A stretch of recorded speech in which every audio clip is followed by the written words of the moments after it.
Hello all. இன்றைக்கி நான் ஸ்வீடனில் ரொம்ப யூனிக்காக இருக்கிற ஒரு சிஸ்டம் பற்றி பேச போகிறேன். அது என்ன அப்படின்னா பாட்டில் ரீசைக்ளிங் இல்லைனா பேன் சிஸ்டம். நீங்கள் ஸ்வீடன் வந்திருக்கீங்க ஃபர்ஸ்ட் டைம் அப்படின்னா நீங்கள் எல்லாருமே ஒரு விஷயம் நோட் பண்ணியிருப்பீங்க. பாட்டிலுக்கு பின்னாடி பிராண்ட் 1 kronor அப்படின்னு இருக்கும். ஸோ சின்ன பாட்டில்னால் 1 kronor, பெரிய பாட்டில்னால் இந்த மாதிரி 2 kronor இருக்கும். ஸோ இது எதுக்காக அப்படின்னு சொன்னால் பாட்டில் ரீசைக்ளிங்காக.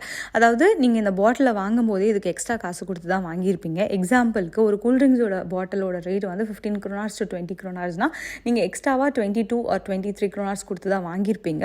ஏன் அப்படின்னா அப்போ தான் நீங்கள் ரீசைக்ளிங்க்கு அந்த பாட்டிலை வந்து கரெக்டாக க்ரஷ் பண்ணாமல் டஸ்ட்பின்லேயோ ரீசைக்ளிங் பின்லேயோ போடுவீங்க அப்படின்றதுனால எக்ஸ்ட்ரா கேஷ் கொடுத்து தான் வாங்கியிருப்பீங்க.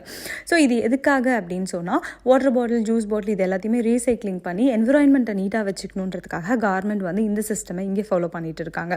ஸோ இதனால நம்ம அதிகமாக பிளாஸ்டிக் வேஸ்ட்டு இது எல்லாத்தையும் வந்து கம்மி பண்ணலாம். அதே மாதிரி சின்ன பசங்கள்லேருந்து பெரியவங்க வரைக்குமே வந்து பிளாஸ்டிக் ரீசைக்ளிங் கற்றுக்கணும் அப்படின்ற ஒரு ரீசனுக்காகவும் இந்த மாதிரி ஒரு சிஸ்டம் ஸ்வீடன் கவர்மெண்ட்டில் இருக்குது. இதை நீங்கள் கேஷாகவும் எடுத்துக்கலாம், இல்லைனா நீங்கள் ஷாப்பிங் போக போகிறீங்க திரும்பி ஏதாவது பர்ச்சேஸ் பண்ணணும் அப்படின்னா கூப்பனாகவும் எடுத்துக்கலாம். ஸோ நான் இப்போ இதை கூப்பனாக தான் யூஸ் பண்ணிக்க போகிறேன். ஏன்னா பிகாஸ் எனக்கு கொஞ்சம் எசென்ஷியல் திங்ஸ் வாங்கணும். ஸோ இந்த பாட்டில் யூஸ் பண்ணதுக்கப்புறமா நீங்கள் ரீசைக்ளிங் பின்னில் அதை போடலாம், இல்லைனா டஸ்ட்பினில் போடலாம். மேபி வேறு யாராவதும் அதை எடுத்து ரீசைக்ளிங்க்கு யூஸ் பண்ணி அவங்க அதை கேஷாக கன்வெர்ட் பண்ணிக்கலாம். உங்களுக்கு கேஷ் வேண்டாம், அதை வந்து நான் டஸ்ட்பினில் போடணும் அப்படின்னா, இல்லை நானே போய் அதை ரீசைக்ளிங் பின்னில் போட்டு எனக்கே கேஷாக எடுத்துக்கிறேன் அப்படின்னாலும் நீங்கள் பண்ணலாம். ஸோ இந்த மாதிரி ஒரு மிஷின் வந்து இங்கே இருக்கிற சூப்பர் மார்க்கெட்ஸில் ரொம்ப காமனாக இருக்கும். ஸோ இந்த சூப்பர் மார்க்கெட்ஸ்குள்ளே போயிட்டா இந்த மிஷின் வந்து வெளியில் வச்சுருப்பாங்க. ஸோ நம்ம போட்டு நம்ம கேஷாக இல்லை ரிசிப்டாக கன்வெர்ட் பண்ணிக்கலாம்.